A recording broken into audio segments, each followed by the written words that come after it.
Most of us run from boredom like it's the plague. Scrolling, swiping, doom scrolling, distracting ourselves every chance we get. But what if I told you boredom isn't the enemy? It's actually your secret weapon. Today I'm breaking down why boredom can actually spark your greatest creativity and your breakthroughs. Welcome back to the Marcus Allgood Show. I appreciate everybody watching and listening and sharing the show and getting some value out of this. Today we're talking about why boredom is a gift and how to unlock its creativity. You ever wonder why you come up with some of the best ideas in the shower? It's because you're really bored. You are doing something, but you're bored. Your mind has time to think. You're not sitting there doom scrolling. Sometimes you listen to music, but if you listen to it in silence, there's really nothing else going on, so your brain has to work. So one reason why we fear boredom is because we live in an instant stimulation culture with our phones, streaming, notifications. Like everything is instant. We want it now. We want the gratification now. We don't want to wait till later. And boredom just feels uncomfortable because it forces us to be with our own thoughts. It forces you to think about what's going on in your life, what's happening around you, what's happening to you, like all sorts of different things. And like you go for a run or go for a walk and don't take your phone, don't take your headset, don't take anything with you, and find out what you're actually thinking about when you're on this run and when you're on this walk.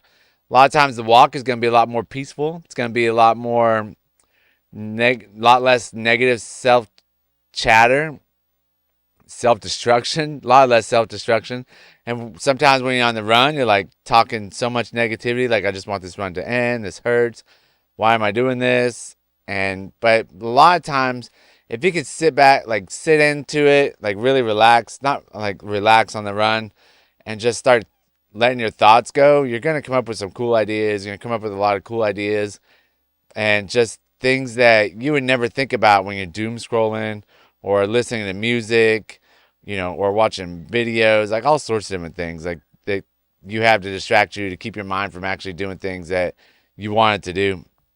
But the truth, that quiet space is where your brain does its best work. And it's true. Like, how many times have you got a great idea in the shower, but you're in the shower, so you can't write it down, and you're like, oh, I should go write this down, but you don't, and then you get out of the shower and you forget about it because you got distracted? I do it all the time, especially when I'm running. I've come up with some cool ideas that always escape me by the time I get back or by the time I write it down. I should just stop the run, but I'm too focused on the time and where I'm going that I should just sit down and put it into the notes app or talk it into the notes app. But maybe next time I'll do it, or maybe that wasn't such a good idea. You never know. Could it have been the next $1 million idea? Could have. Maybe not. Maybe. I don't know. Anyways, the science and psychology. When you're bored, your brain shifts into the default mode network, the part of the brain linked to imagination, problem solving, and creativity. With no stimulation, your mind starts connecting ideas that don't normally connect. Think about it. Some of your best ideas show up in the shower, in a walk, while you're driving because you're bored enough to let your mind wander. And it's one of those, like those three things I didn't think about driving, but those other two things we've already talked about. But your brain has time to sit there and relax and just start basically using your brain to figure things out. You can ask it questions and you're going to get the answer back, kind of like Google. You can use the same, instead of scrolling the internet or searching Google, search your brain for the answers of what you're looking for. If you ask it a question, most of the time it's going to throw out an answer. It might not be the right one you're looking for, but the brain does know a whole lot more than what you give it credit for. And then how boredom breeds creativity. It creates space for ideas. With no distractions, ideas have room to breathe. They have room to grow. They have room to facilitate inside your brain and just to grow bigger. It forces you to reflect. Boredom brings up questions. What do I really want? Why am I stuck? Where am I going in life? What do I want out of life? What do I want in a partner? Is my partner the right one for me? All sorts of different things that you could start asking your questions to your brain for, and really start thinking about different ideas and just things to come up with. It pushes you towards action. That relentless energy could drive you to create, build, or explore something new. If you asked a bunch of different millionaires or a bunch of inventors on how they came up with things, they're going to tell you that they were probably bored just looking through, just sitting around thinking about what they could do to help people, what could be the next big thing, or just something, what's going to solve the problem that somebody has right now. And you just start letting your brain throw out the creativity. You can start writing it down, journaling, going through the different things.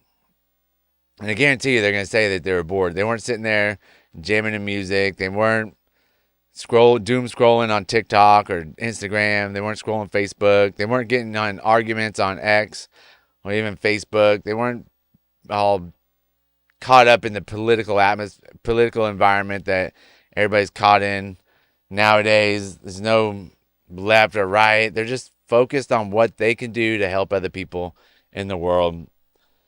How to use boredom intentionally.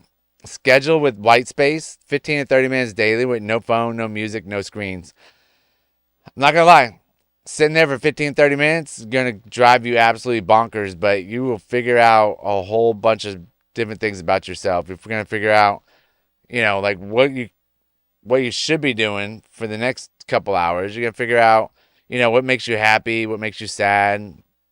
It's going to make you really think about your life choices and where you're at in life right now. It's going to make you think about your financial stability, where your finances are now, and just, are you in the right space? Are you doing the right things and need to get you closer to your goals?